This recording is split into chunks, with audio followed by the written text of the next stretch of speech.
एक संत ने एक द्वार पर दस्तक दी और आवाज लगाई, भिक्षाम देहि।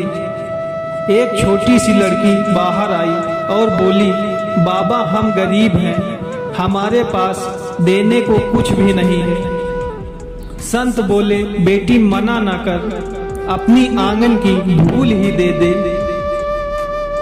लड़की ने एक मुट्ठी धूल उठाई और भिक्षा पात्र में डाल दी। शिष्य ने पूछा, गुरुजी धूल भी भिक्षा है?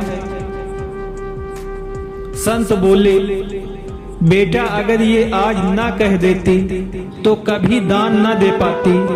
धूल दी तो क्या हुआ, दान देने का संस्कार तो पड़ गया। आज धूल दी है तो उसमें दान देने की भावना तो जागी। इश्क करना है तो पहला इश्क अपनी जड़ों से कीजिए, जिनसे आप सदाब हैं, यानी अपने देश से। दूसरा उस दरखत से कीजिए जिसकी छांव ने आपको पाला पोसा, यानी अपने परिवार से। और तीसरा अपने आप से। फिर चौथे इश्क इच्छा हो तो उससे कीजिए जिसे आपके तीनों इश्कों से इश्क हो जाए। रोटी पर घी और नाम के आगे जी लगाने से स्वाद और इज्जत दोनों बढ़ जाती है। किसी को स्नेह देना सबसे बड़ा उपहार है और किसी से स्नेह पाना सबसे बड़ा सम्मान है। धन और यौवन पर कभी अहंकार ना करो, ये दोनों ही स्थायी नहीं है। क्योंकि धन तो कभी एक स्थान पर रुकता नहीं, जो आज आपका है वो कल किसी और का होगा। और यौवन तो आज तक किसी के लिए नहीं रुका। देखते ही देखते वह आपको वृद्धावस्था में छोड़कर चला जाएगा। इसीलिए समय रहते अपने धन का सदुपयोग करें, दान धर्म करें और यौवन की ऊर्जा से मानव कल्याण के लिए शुभ कार्य करें। यदि आप किसी के सुख का कारण नहीं बन सकते तो किसी के दुख का कारण भी मत बनिए, क्योंकि दुख भोगने वाला व्यक्ति आगे चलकर सुखी हो सकता है, पर दुख देने वाला व्यक्ति कभी सुखी नहीं होता। लोगों के दिल से निकली हुई आह हमेशा रास्ते में रुकावट ही पैदा करती है। यह हमेशा याद रखना कि कर्म आपकी छाया बनकर हमेशा आपके साथ रहेगा।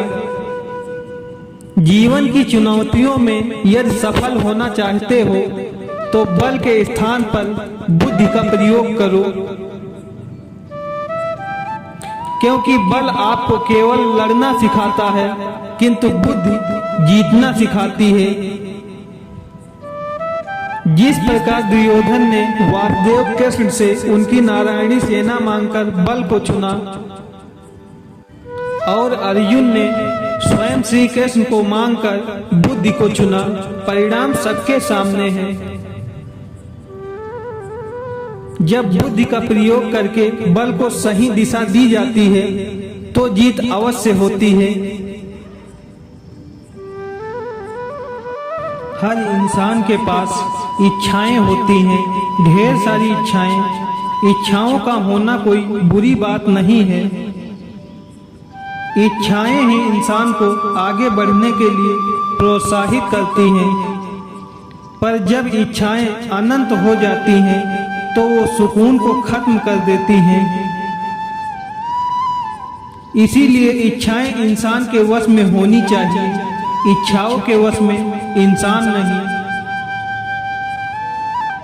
धनवान बनने के लिए एक एक कण का संग्रह करना पड़ता है और गुणवान बनने के लिए एक एक क्षण का सदुपयोग करना पड़ता है।